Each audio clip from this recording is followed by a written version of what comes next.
جو نور علمی چاہیے تو کیجیے مطالعہ، ہاں معرفت بھی چاہیے تو کیجیے مطالعہ۔ علوم اور فنون میں بلا شبہ بہت مگر کتب نگاری چاہیے تو کیجیے مطالعہ۔ مطالعہ کا معنی کسی چیز کو اس سے واقفیت حاصل کرنے کی غرض سے دیکھنا۔ مطالعہ کے اور بھی معنی ہے جیسے غور، دھیان، توجہ۔ قاموس مترادفات میں یہ لکھا ہے: غور، دھیان، خیال، کتاب بینی اور مشاہدہ۔ اصطلاح میں بذریعہ تحریر مصنف یا مؤلف کی مراد سمجھنا مطالعہ کہلاتا ہے۔ مطالعہ کس طرح کیا جائے، اس سلسلہ میں چند باتیں عرض کروں گا جس کی برکت سے بے شمار فوائد حاصل ہوں گے، لہٰذا ان کو اچھی طرح سے ذہن نشین کر لیجئے۔ مطالعہ شروع کرنے سے قبل بسم اللہ شریف اور درود پاک پڑھ لیں تاکہ خیر و برکت شامل ہو جائے۔ قبلے کی طرف رخ کر کے مطالعہ کرنے کا اہتمام کیجیے کیونکہ بیٹھتے وقت کعبۃ اللہ کی سمت منہ رکھنا سنت ہے۔ صبح کے وقت مطالعہ کرنا بہت مفید ہے کیونکہ عموماً اس وقت نیند کا غلبہ نہیں ہوتا اور ذہن زیادہ کام کرتا ہے۔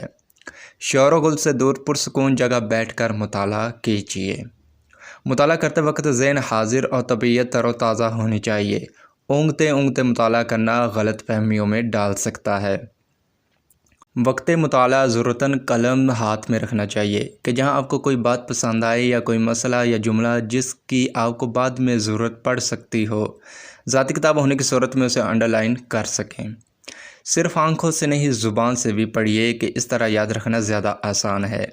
مطالعہ کرتے وقت توجہ ہٹانے والی چیزوں مثلاً موبائل وغیرہ کو خود سے دور رکھیے۔ جس بھی کتاب کا مطالعہ کرنا چاہے اولاً فہرست کا مطالعہ کریں۔ ہر طرح کی حاجت سے فارغ ہو کر مطالعہ کیا جائے۔ دوران مطالعہ نہ زیادہ بھوک کی کیفیت ہو اور نہ ہی زیادہ کھایا ہوا ہو۔ کسی بھی کتاب کو پڑھتے وقت اس میں اپنی ذات کو شامل کر لیں۔ ماہرین نفسیات کے مطابق جس کام میں ہماری اپنی ذات شامل ہوتی ہے وہ ہمیں زیادہ دیر تک یاد رہتی ہے۔ مطالعہ کے لیے وسیع روشنی ہو۔ کوشش کیجیے کہ روشنی اوپر کی جانب سے آ رہی ہو، پچھلی طرف سے بھی آنے میں حرج نہیں، جبکہ تحریر پہ سایہ نہ پڑتا ہو، مگر سامنے سے آنا آنکھوں کے لیے نقصان دہ ہے۔ مطالعے سے فیض و برکات حاصل کرنے کے لیے آلات علم کا ادب کیجیے۔ آلات علم مثلاً قلم، کاپی، کتاب وغیرہ کو زمین پر نہ رکھیے۔ نہ کتابوں پہ قلم وغیرہ رکھیے، نہ ان کی طرف پاؤں پھیلائیں۔ حضرت سیدنا منظر علیہ الرحمہ نے اپنے بیٹے حضرت نعمان بن منظر رحمۃ اللہ علیہ سے ارشاد فرمایا: بیٹا مجھے پسند ہے کہ رات میں فن ادب کا مطالعہ کرو کیونکہ دن میں دل مشغول ہوتا ہے جبکہ رات میں پرسکون ہوتا ہے۔ جب بھی رات میں کوئی چیز یاد کرو گے تو تمہارے دل میں نقش ہو جائے گی، لہٰذا رات کے پرسکون وقت میں مطالعہ نہایت مفید ہے۔